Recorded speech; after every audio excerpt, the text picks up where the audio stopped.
Glória a Deus, aleluia. Da última vez não deu muito certo. Eu sofri um acidente de moto. Foi um livramento do Senhor. O João Paulo veio perguntar como que passa com 100%. Então, 94%, 96%. Só para não voltar com todos os movimentos, mas graças a Deus, não é? Quando a gente olha os acidentes de moto e vê como são trágicos às vezes ou fatais, né? A gente tem um livramento, a gente dá glória a Deus, não é? E Deus é bom, glória a Deus, eu estou muito feliz. E Deus tem colocado uma mensagem no meu coração. Eu, como sempre, eu não consigo ministrar o que eu não esteja vivendo, aquilo que o Senhor tem tratado comigo. Dessa vez também não é diferente, não é? Essa é uma mensagem que o Senhor tem falado muito comigo. Deus tem tratado muito comigo. Deus tem me moído, me moldado. E eu gostaria de compartilhar nessa noite, amém? Amém. Abra sua Bíblia em Neemias, no capítulo 13. Livro de Neemias, no seu capítulo 13. Glória a Deus. O livro de Neemias é um livro muito, eu gosto dele, porque ele é um dos livros do Antigo Testamento, uma linguagem muito clara, muito objetiva. Ele traz ensinamentos tão práticos, uma mensagem tão clara, e ele é muito rico, assim como toda a Bíblia, não é? Mas ele é um livro em especial que eu gosto muito, que o Senhor fala sempre comigo em todo o texto e contexto. Neemias capítulo 13, eu vou ler a partir do verso 4. Neemias 13, a partir do verso 4, diz assim: Antes disso, o sacerdote Eliasibe tinha sido encarregado dos depósitos do templo do nosso Deus. Ele era parente próximo de Tobias. Ele havia cedido uma grande sala anteriormente utilizada para guardar as ofertas de cereal, o incenso, os utensílios do templo e também os dízimos do trigo, do vinho novo e do azeite prescritos para os levitas, para os cantores e para os porteiros, além das ofertas para os sacerdotes. Verso 6. Mas enquanto tudo isso estava acontecendo, eu não estava em Jerusalém, pois no 32º ano do reinado de Artaxerxes, rei da Babilônia, voltei ao rei.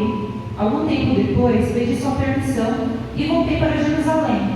Aqui soube do mal que Eliasibe fizera ao ceder uma sala a Tobias nos pátios do templo de Deus. Fiquei muito aborrecido e joguei todos os móveis de Tobias fora da sala. Mandei purificar as salas e coloquei de volta nela os utensílios do templo de Deus, com as ofertas de cereal e incenso. Também fiquei sabendo que os levitas não tinham recebido a parte que lhes era devida, e que todos os levitas e cantores responsáveis pelo culto haviam voltado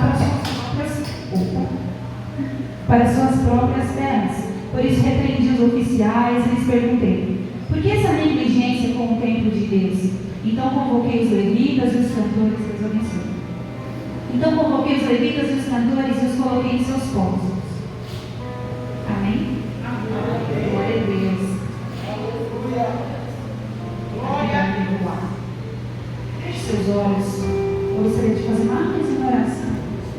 Pai, obrigada, Senhor, pela oportunidade. Obrigada pela tua palavra.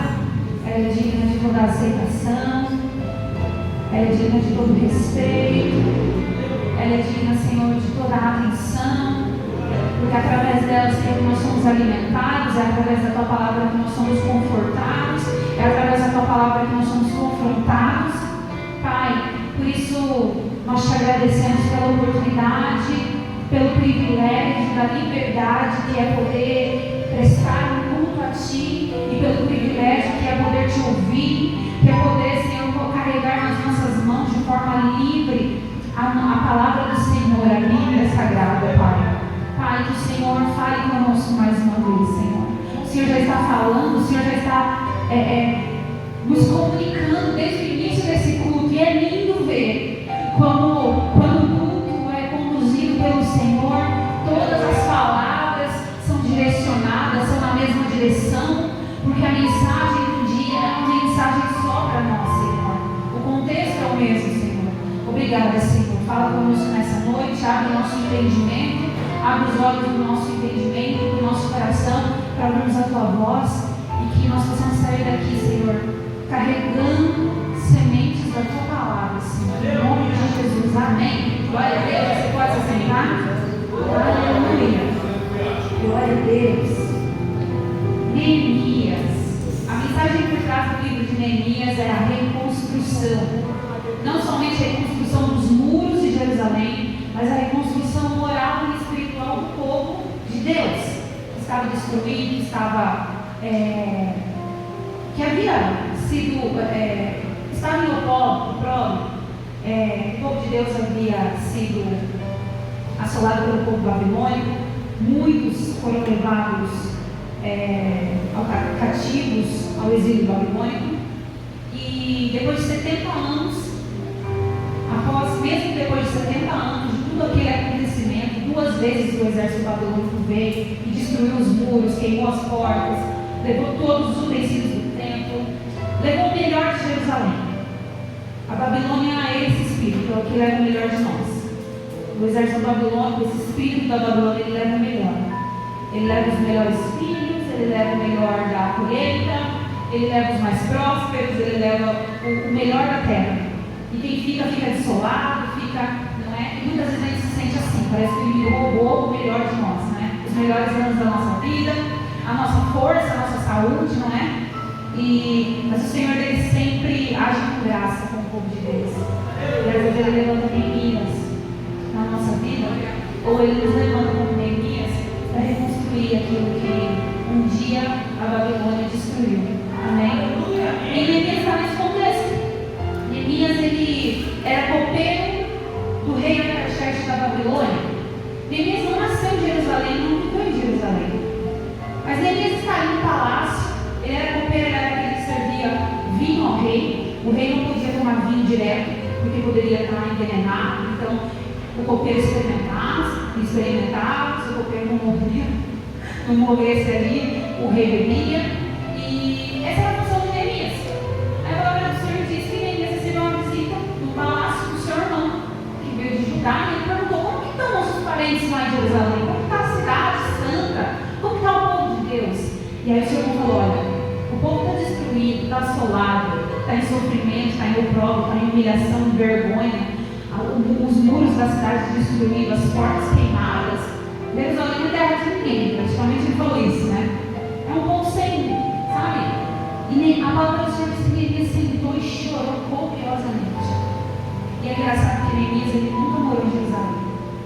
Neemias estava no conforto do palácio, usufruindo de todo aquele conforto, mas ele se solidarizou com o povo de Deus. Quem sabe ele não lembrou de toda a promessa que o Senhor tinha feito para aquele povo, e quão distante aquele povo estava da promessa que o Senhor havia feito. E ele se entristeceu. A palavra do Senhor diz que ele chorou sem parar. E ele começou a orar ao Senhor, se arrependendo pelos pecados dele e do povo. Ele se colocou ali como intercessor, sentindo a dor do povo, sentindo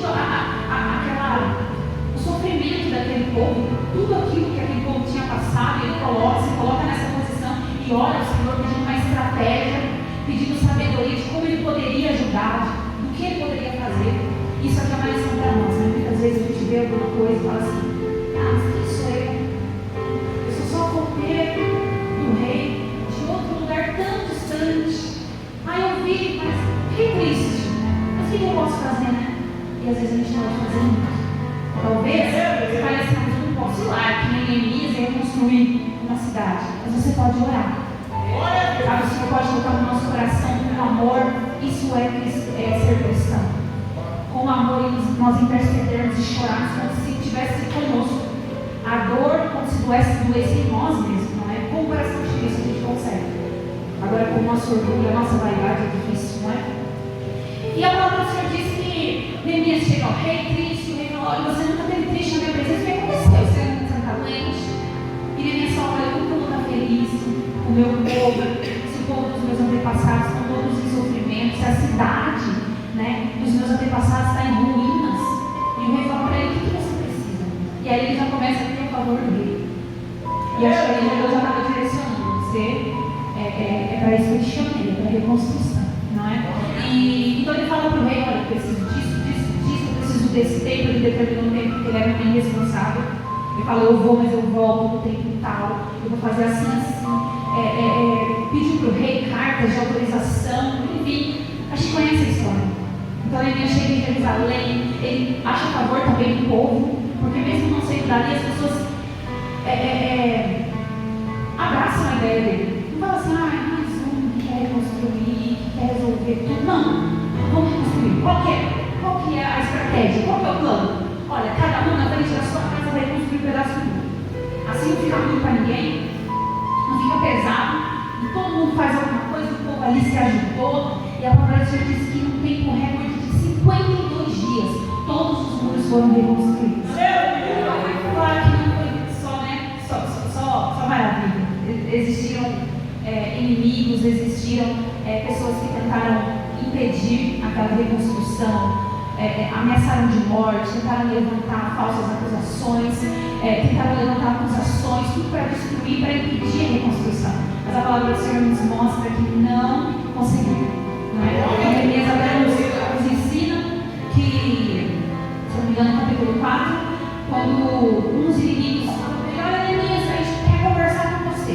Desce desse mundo aí, vamos conversar, que a gente precisa esclarecer algumas coisas. A gente quer fazer paz. E Neemias fala o quê? Olha, eu não posso descer, porque eu estou com uma grande obra. Quantas vezes eu quero parar a obra que o Senhor tem na nossa vida, não é? Às vezes nós estamos na reconstrução do nosso casamento, na reconstrução da nossa família, na reconstrução da nossa vida espiritual, pessoal.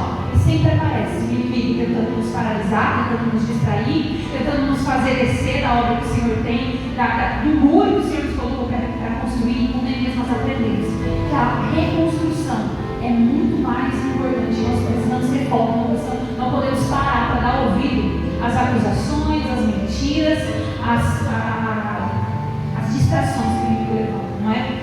E a palavra do Senhor vai continuar dizendo no livro de Neemias que após essa reconstrução dos muros, começou a reconstrução moral e espiritual daquele povo.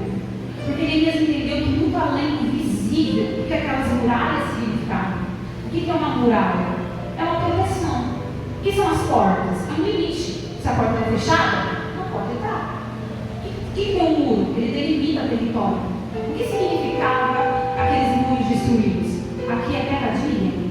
Aqui todo mundo entra, todo mundo sai. Aqui pode entrar e fazer o que quer, o que não quer. Aqui não tem dono, ninguém manda nesse território. Era isso que significava. E é por isso que o povo de Deus estava sofrendo daquele jeito, não é? Então, mas aí os muros foram reconstruídos, as portas foram colocadas no lugar. Só que a reconstrução não terminava aí. Havia muito mais a reconstruir. A vida espiritual daquele povo estava destruída também. Por quê?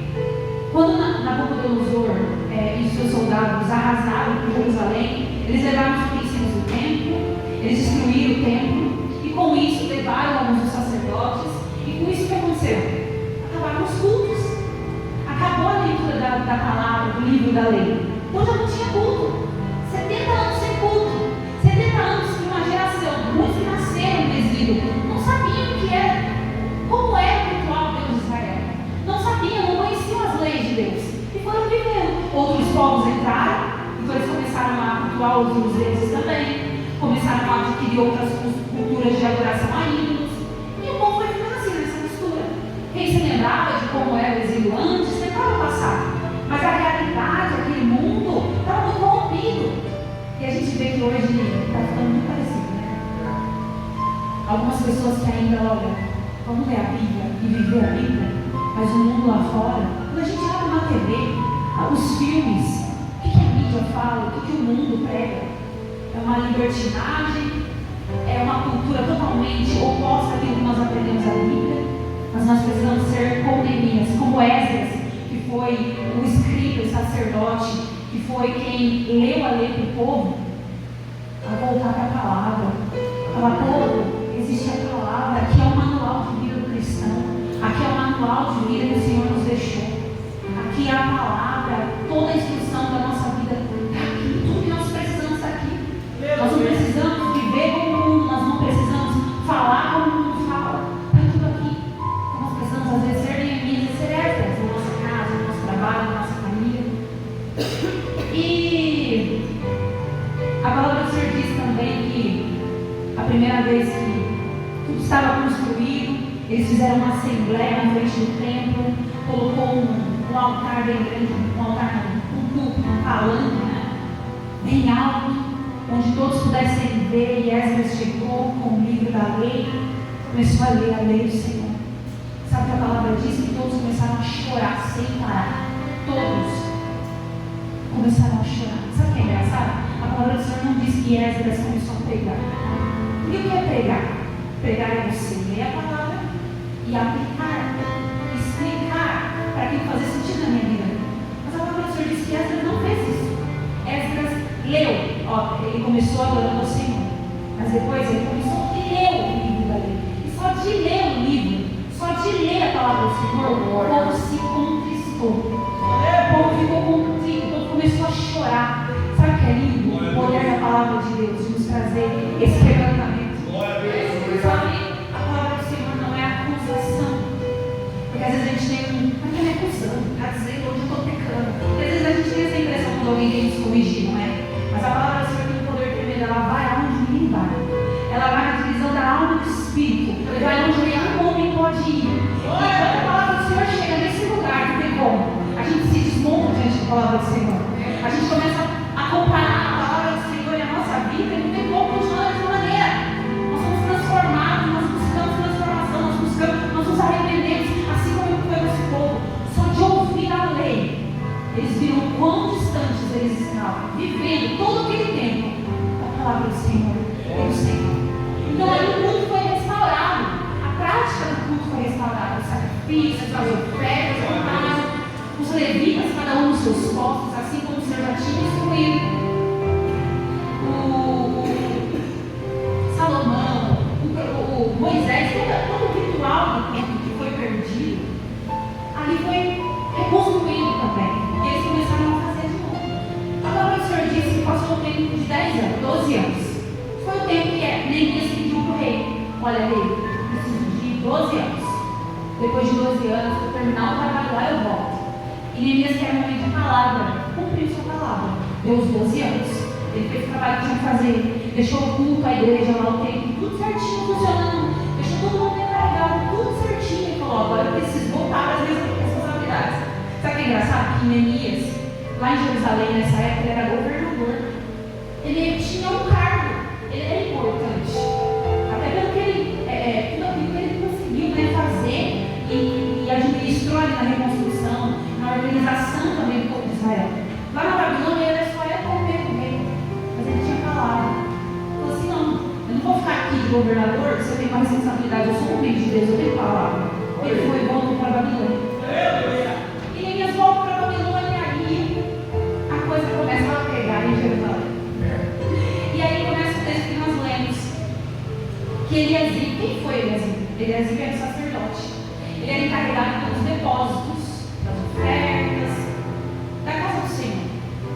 Quem era trazido de oferta, ele era encarregado desses depósitos, por fazer a divisão ali dos levitas, do que era dos porteiros, dos sacerdotes. Ele era encarregado desse setor. E Eliasib, ele participou da reconstrução lá atrás. Ele colocou a mão na massa. Eliasib era homem de Deus. Só que nesse meio tempo, por quê? Quando a gente entende a reconstrução que nós precisamos acontecer na nossa vida, no início foi aquela reforma causa bagunça. Mas você não consegue fazer nada em ordem quando tem reforma, né? E aí a reforma, depois o resultado é maravilhoso, né? A cozinha nova, o banheiro novo, maravilha. Só que depois a gente se acostuma. Não é ruim se acostumar com coisa boa? Não é ruim. Mas é perigoso quando a gente se acomoda e deixa de vigiar. É perigoso quando a gente se acomoda e deixa de vigiar. Nós precisamos ser vigilantes. Por quê? A palavra do Senhor não diz pra gente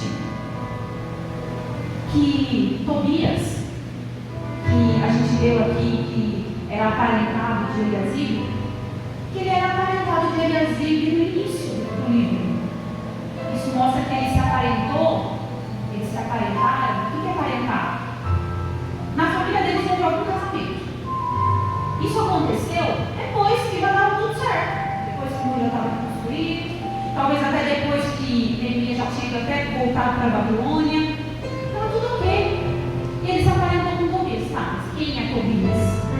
Qual é o problema deles aparentar? Tobias era um daqueles que tentou impedir a reconstrução dos muros. Sambalat, Tobias e Gesem. Tobias era amonita. Só que o nome dele era um nome hebreu. Significa o Senhor é Deus, o Senhor está conosco, agora no tempo. Então ele tinha nome de crente. Ele não era crente. Ele tentou impedir a reconstrução dos muros de todas as formas. Quem é Tobias? Tobias é aquela pessoa que pode fazer algo, mas não faz. Tobias é aquela pessoa que até pode, mas tem que impedir o que está fazendo. Tobias é aquela pessoa que não consegue sair do pecado, mas quer que todo mundo peque também, para se sentir bem, talvez, na sua consciência. Tobias é aquele que fala, aquele amigo que fala pra gente, ai besta, se eu fosse você, não sofrer com um marido desse não. Uma mulher folgada dessa, hoje largue. Seu filho tem jeito para esse menino, não, abandone, largue não. Ah, esse é Tobias. Que não vê a reconstrução que você está fazendo. Não vê as madrugadas de joelho, não é? E tem que pedir ali o que o Senhor está fazendo. E às vezes a gente fica até, a gente tem que fazer igual meninos, ó, como uma grande obra, não posso descer. Mas eu sei que é Tobias, não vou deixar. Mas às vezes o tempo passa e a gente dá acesso de novo a Tobias na nossa vida. Será que nós estamos sendo como Eliazibe? A palavra do Senhor diz que ele se aparentou com Tobias. Ele sabia quem era Tobias. Ele se aparentou. Esse não foi o único erro de Eliazibe. Qual foi o outro erro? Eliazibe cedeu uma sala do templo do Senhor para Tobias. Colocar os móveis dele. Imagina, Tobias falou assim, ó, que é parente. Toma os móveis lá em casa que não está cabendo. Posso colocar lá? Ó, o templo é grande. Posso colocar? É só uma mesinha, uma cadeira. Ó, eu vou buscar em 15 dias. Só me dá esse tempo e eu vou tirar as coisas de lá. Talvez Eliazibe, né? Tá bom, né? Vai ser rápido, eu vou. Vai lá, os móveis de Tobias. E o tempo foi passando. Daqui a pouco um móvel, uma mesa virou um sofá, virou cama e foi levando os móveis. E ficou aquele entulho de Tobias lá no templo. Qual o problema? Sabe de onde? Que Eliazibe tirou espaço para colocar a mobília de Tobias?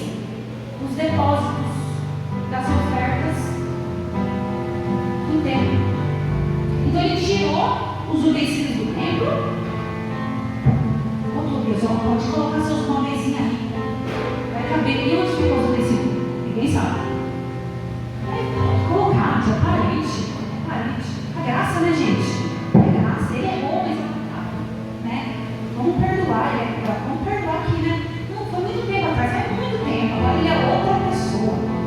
Sabe o que é lindo? A gente fala assim, nossa, você não acredita na transformação de alguém? Talvez eu seja a pessoa que mais acredite.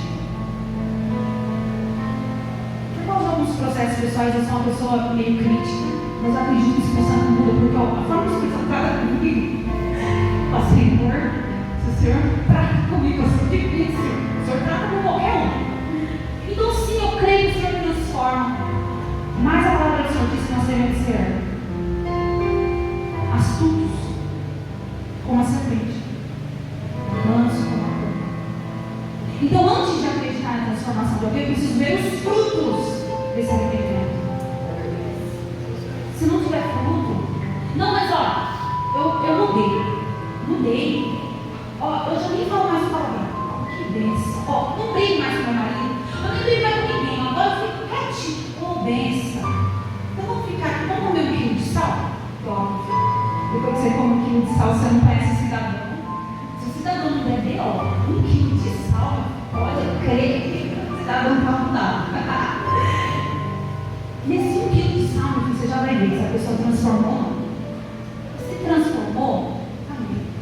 Pode confiar, pode, né?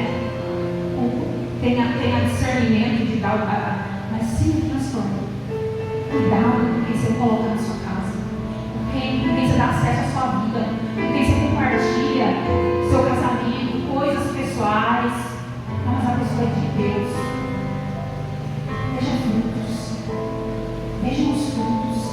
Eliasibe não vigiou. E foi deixando os nomes de Tobias lá tudo entulhado. E as coisas de Deus, ninguém sabia onde estavam. O que aconteceu com o tempo? Não tinha depósito de oferta. Aí os levitas tiveram que fazer o quê? Tem família para cuidar. Não precisa trabalhar. Não dá para ficar um tempo servindo só de bom coração. Naquela época não era um período de 2 horinhas de culto, gente. Era tudo que servia no tempo, era todo o dia inteiro. Ó, preciso cuidar da minha família, não vai ter como. Vou embora. Já não tinha levita mais. E os porteiros? Vai dar? Vou ter que arrumar um bico. Vou ter que fazer alguma coisa. Já não tinha mais quem trabalhasse na casa do Senhor. Se não tinha quem trabalhasse na casa do Senhor, não tinha quem ia na casa do Senhor. Se não tinha quem fosse na casa do Senhor, não tinha oferta. Não tinha mais nada, acabou. Sabe o que é interessante? É que Tobias, ele não conseguiu, ele foi frustrado no plano dele de destruir ou de parar a construção dos muros. Aí o que ele faz? Ele se assemelha com alguém e se infiltra. Olha a estratégia de Tobias. Eu não sei se vocês já ouviram aquela frase assim, né? Se você não pode conhecer a junta dele, às vezes não é porque vamos ser um time só. Não é ser ele não, é igual um pouquinho. E vai ali na manipulação e aos pouquinhos você vai conseguir o que você quer. A gente precisa vigiar. Porque essa é a estratégia de Tobias. Se a gente não vigia, daqui a pouco tem um trambolho de Tobias no meio da nossa casa. Tem um trambolho de Tobias lá, até com teia de aranha, no meio do nosso casamento, no meio da nossa família. Tem móveis de Tobias na educação dos nossos filhos. Tem móveis de Tobias. A gente precisa vigiar. O que acontece quando os móveis de Tobias estão ocupando espaço? Os utensílios do templo. Só antes, às vezes eu falei de será que a gente está sendo Eliasibe, e eles vieram um sacerdote. E às vezes a gente acha que essa responsabilidade é só de quem está na liderança, de quem é sacerdote, dos pastores, dos líderes. Mas em 1 Pedro 2,9 diz que nós somos geração eleita, sacerdócio real, nação santa e povo adquirido, para que anuncieis a virtude daquele que nos chamou das trevas para a sua maravilhosa luz. A responsabilidade é nossa. Nós somos sacerdotes da nossa casa, nós somos sacerdotes da nossa família, da nossa vida. Então a responsabilidade é nossa. O que acontece quando os móveis de Tobias estão ocupando espaço nos utensílios do templo? A gente começa a viver uma religião sem gratidão pela salvação. Sabe quando a gente vai achando que a gente é muito bom? Quem tem certeza da salvação? Se eu não for salvo, vou na igreja de quarta, de domingo, de sábado. Eu sou tudo na igreja de domingo, velho. Se eu não for salvo, não tem nada. Viva na igreja. Não traia marido, não fala mal de ninguém. Às vezes eu falo, mas assim, é que a pessoa merece, né? Mas Deus perdoa, porque Deus entende. Não, Deus tem que me salvar, porque eu mereço. Móveis de Tobias. Quando os móveis de Tobias estão, não tem mais a oferta de manjares, a gente não tem mais gratidão pela salvação. A gente esquece que a salvação é de graça. Não tem nada que a gente possa fazer para conseguir alcançar a salvação. Foi um presente, é graça. Aleluia! Eu posso ser o ser humano mais maravilhoso do mundo. Se não for por Jesus, eu vou bom no inferno. É pesado. O que acontece quando os móveis de Tobias estão ocupando os lugares e utensílios do templo? Eu resolvo os meus problemas através da razão, porque eu sou uma pessoa muito estratégica. Eu sei fazer planos aqui. Qual é o problema financeiro? A gente vai aqui, ó, corta esse gasto, corta aqui, faz uma planilha, vai fazer uma estratégia que vai dar certo. Vai dar certo, porque, ó, eu sou de exatas, que não é o meu caso, gente, não sei. Sou muito eu. Deixa comigo que é sucesso. E aí, eu vivo uma vida sem dependência de Deus. Eu vivo uma vida sem oração. Porque eu resolvo tudo aqui. É estratégia, é pensamento. Eu sei o que eu tenho que fazer. Não precisa oração. Oração, assim, só faz quando precisa de. É uma doença, uma coisa impossível. Tem coisa que a gente não resolve. A gente vai viver uma vida assim. Sem incenso, sem oração, sem adoração. Sabe o que é lindo?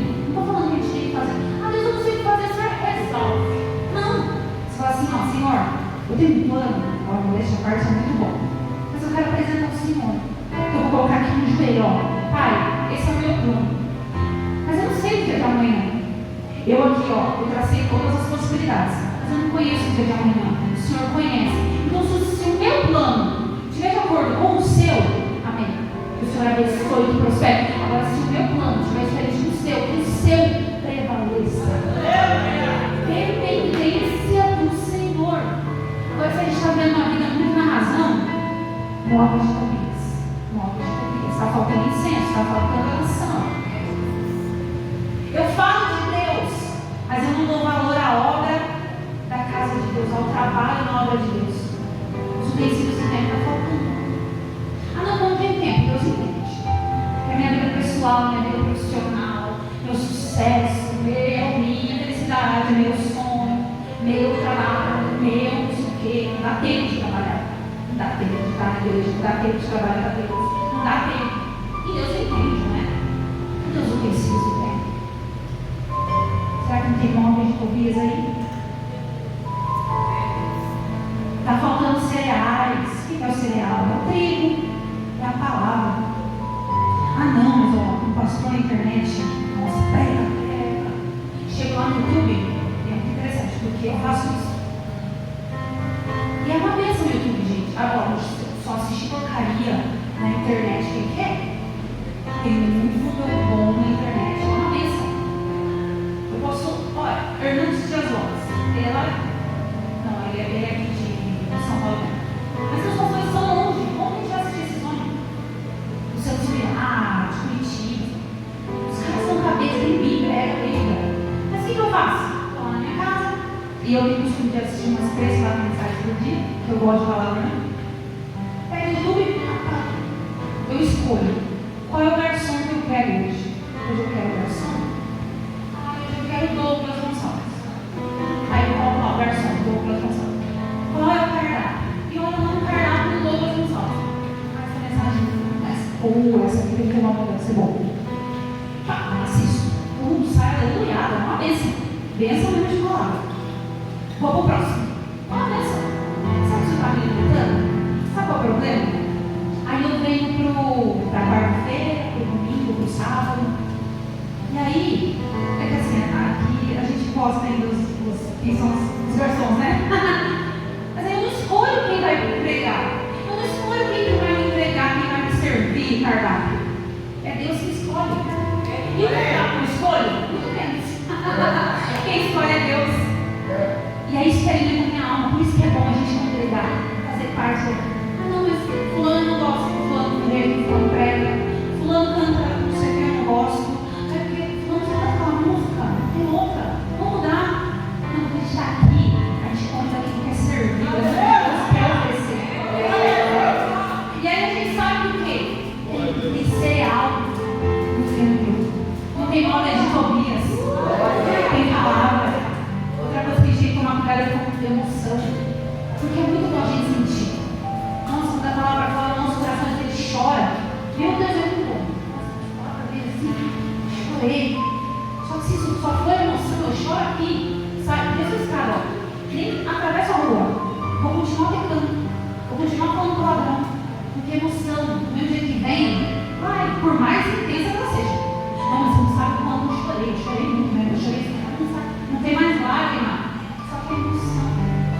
Agora, se a gente pega igual a palavra, igual esse povo aqui, só de ouvir as palavras do Senhor, eles começaram a chorar. E a palavra do Senhor diz que eles se arrependeram, pediram perdão e mudaram os seus caminhos.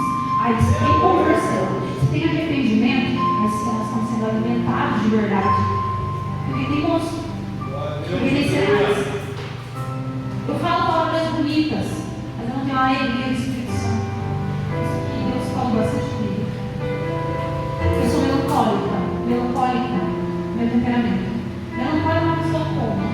É uma pessoa chata, uma pessoa crítica, uma pessoa reclamona, uma pessoa ingrata. Isso é do meu temperamento. Eu não sou uma pessoa assim, eu sou me tratando. Estou sendo tratada, moída, podada, né? Só não pode parar. Mas a gente tem que entender, reclamar de tudo. A reclamar, porque está quente. Vai fazer frio essa semana, gente. queria estar fazendo bem. Então a gente tem essa tendência a reclamar. Mas sabe qual deve ser a marca do povo de Deus? A alegria.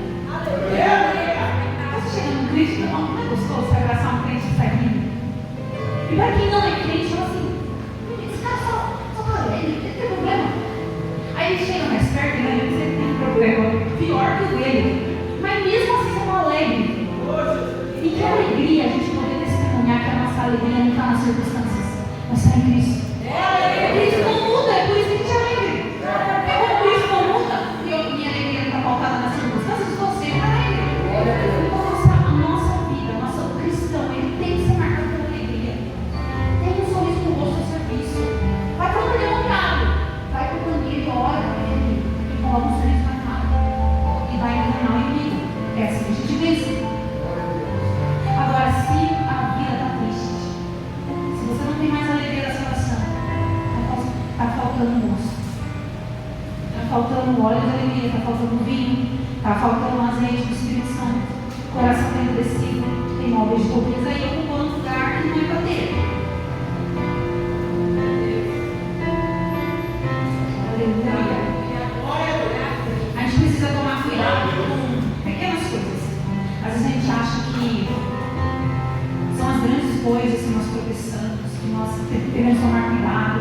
Mas nós somos pequenas, essas são as piores. Se você está no seu carro, você vê um caminhão enorme parado no meio da rua, você não vai correndo até desviar?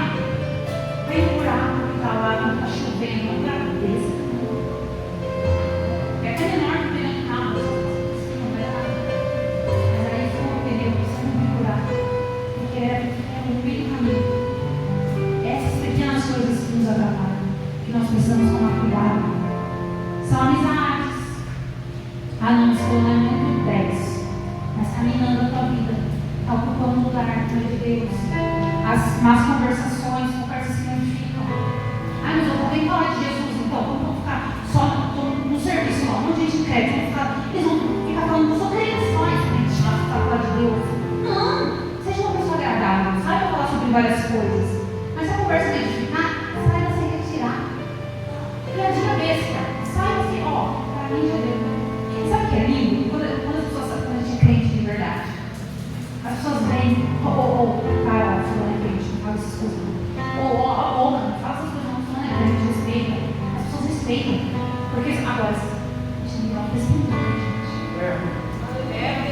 Aí eu tenho compromisso na hora do culto. Gente, o culto é quarta domingo. Vamos marcar um curso para um dia. Vamos aumentar essa agenda aí, vamos fazer alguma coisa, né? Não, mas Deus entende, Deus entende.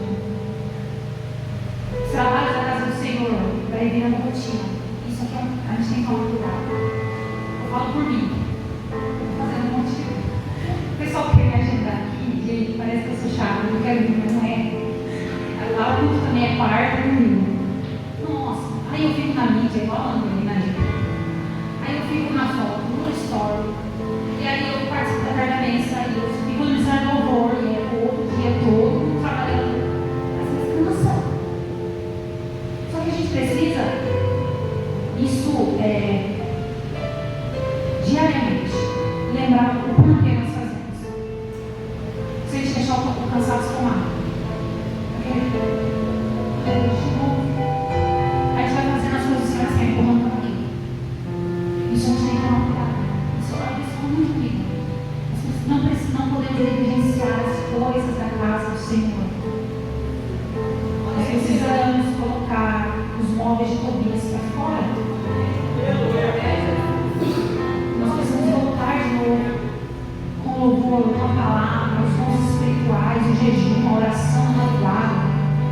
Não podemos deixar que nada tire o lugar das coisas espirituais na nossa vida, no nosso coração.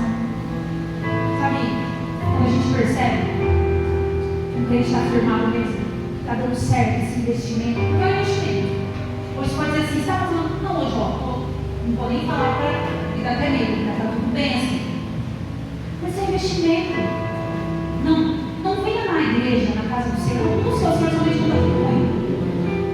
Veja como investimento. Estou fazendo investimento na minha vida, na minha família, no meu espírito, na minha alma.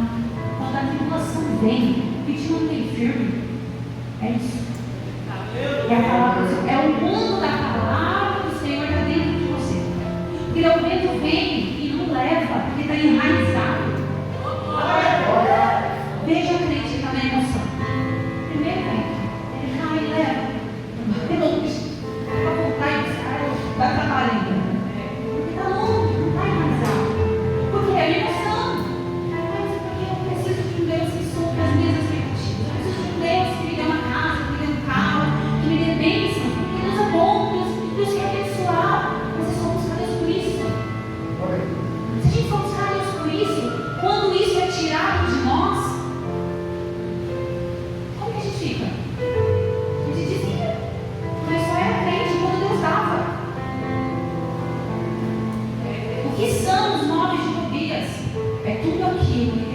um espaço das coisas de Deus na nossa vida, na nossa casa, nos nossos corações. Neemias, eu estou terminando, foi quem purificou o templo. A palavra diz aqui, 8: fiquei muito aborrecido e joguei todos os móveis de Tobias fora da sala. Mandei purificar as salas e coloquei de volta nelas os utensílios do templo. Neemias era meio esquentadinho, eu acho que ele era polêmico, porque ele era bom líder. Nossa, ele não tinha papas na língua. Mais pra frente vocês vão ver, só um ladeiro. Mas eu te falo, no verso 21, diz que eles leram a lei que não era para casar com um povo estrangeiro. Neemias volta para o vilão que o povo faz, eles começam a casar com um povo estrangeiro. Aí ele fala, gente, aí eu vi que eles estavam casando de novo com as mulheres israelitas, amonitas. Os homens que tinham casado. O que vocês estão fazendo? Catou pelos cabelos. A própria fala, gente, eu vou falando, ó, bati em algum deles e arranquei os seus cabelos. Fiz com que jurassem em nome de Deus. Eles disseram, não consiga mais dar suas filhas em casamento aos filhos deles. Aí são os meninos. A gente não quer ser meninos, né? Deixar os cabelos da moça. Meninos aqui, mas a gente. Aqui ele está falando do zelo pelo que é santo. Esse zelo tem que estar no nosso coração. Porque o problema é que a gente vai se acostumando com a mistura. E é isso que esse livro, essa é a mensagem por trás disso. Porque se a gente ficar igual ele assim, não, mas é parente. Não, mas ó, às vezes se arrepender. Não, mas é só por 15 dias. Não, mas é só uma sala, um pedacinho, uma sala grande. Não, mas é só uma mesinha. Você não consegue mais sair. Assim, fazer igual meninas. Aborrecer, ficar estarrecido, furioso e jogar fora os móveis de Tobias. Ele não pediu licença. Ele falou, Tobias, viu o que você colocou? Só que assim, ele ficou pensando em devolver as coisas para a sala. Você pode, por favor, tirar suas coisas? Eu te dou um prazo para você tirar, porque a gente está precisando, por favor, tá? Obrigada. Não tem nada. Quem que Neemias figura? O Espírito Santo. É o Espírito Santo que coloca as coisas no lugar. Em João 16:8 diz que o Senhor o Espírito Santo é quem convence do pecado, do juízo e da justiça. Sabe, não é uma força do nosso braço. Agora falando, a gente mesmo não. A gente quer colocar algumas coisas no lugar na nossa casa. Quando depende da gente, coloque. Se posicione e não se negligencie. Tiago 4:17 diz que aquele que sabe bem o que deve fazer e não faz, não é pecado. Isso é negligência. O Senhor está falando, através do apóstolo Tiago, que o povo estava negligenciando, porque sabia o que tinha que fazer e não fazia. Quando eu li essa palavra, eu falei, meu Deus, negligência é pecado. Negligência é pecado. E então, se quer essa responsabilidade, faz. Bota as coisas fora e coloca os utensílios de Deus de novo no lugar. Agora, tem coisas que não é a nossa alçada. Que, assim, coisa de família, casamento, Deus tem que tocar no varão, lavar roupa, não é? Quem que vai fazer isso? O Espírito Santo. Aí a gente vai para ele. O Senhor não dá mais. Preciso resolver, preciso tirar esses móveis, né? Entulho. Está ocupando espaço. Você imagina? O Senhor olhar do céu e falar assim, ó. Tem muito isso para tirar, né? Não está cabendo. Tem móveis aí, todo espaço, das suas bênçãos, daquilo que eu tenho para você. Imagina. Olha, misericórdia. Eu quero tudo aquilo que o Senhor tem. Eu quero tudo aquilo que o Senhor tem. Amém? E Neemias foi de loucura. Purificou. Tem que purificar. Porque Tobias não era cristão, não era certo do Senhor. E ele foi colocando de volta tudo no lugar. Todos os utensílios de Deus no templo.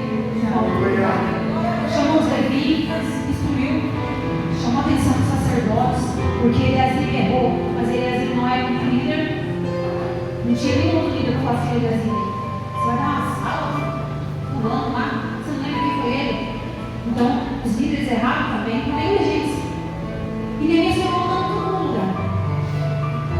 Aí voltou os cereais, voltaram da alegria, o óleo do Espírito Santo voltou de novo,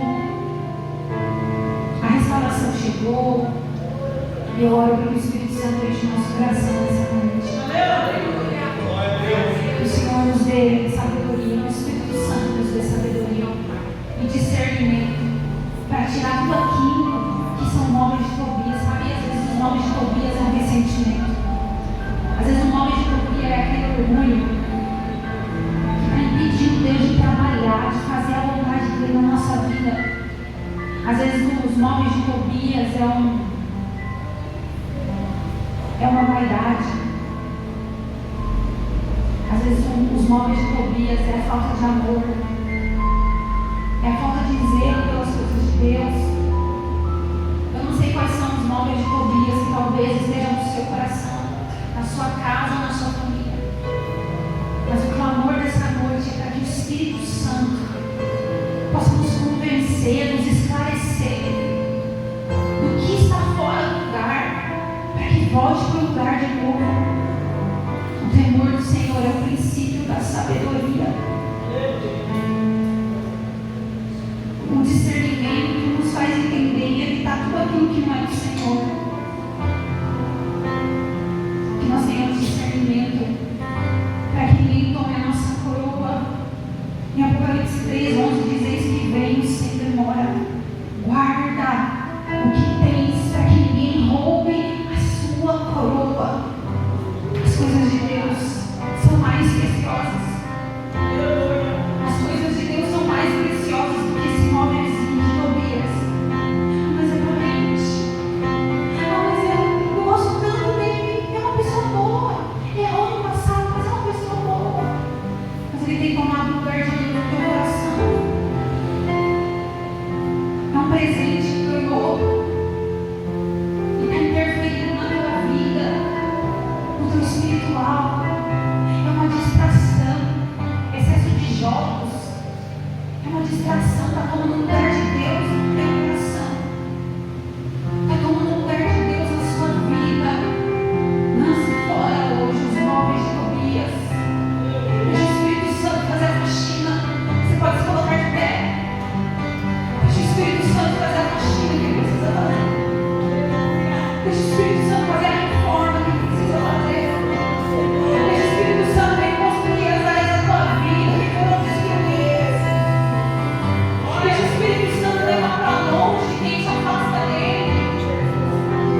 Deixa o Espírito Santo levar para longe quem não se agrada da tua evolução espiritual. Você não precisa dessas pessoas. Deixa Deus tratar. Deixa Deus tratar com eles. Libera esse perdão. Libera esse ressentimento. Deixa Deus fazer. Deixa Deus fazer. Libera perdão. Tira esse orgulho. Seja humilde e reconheça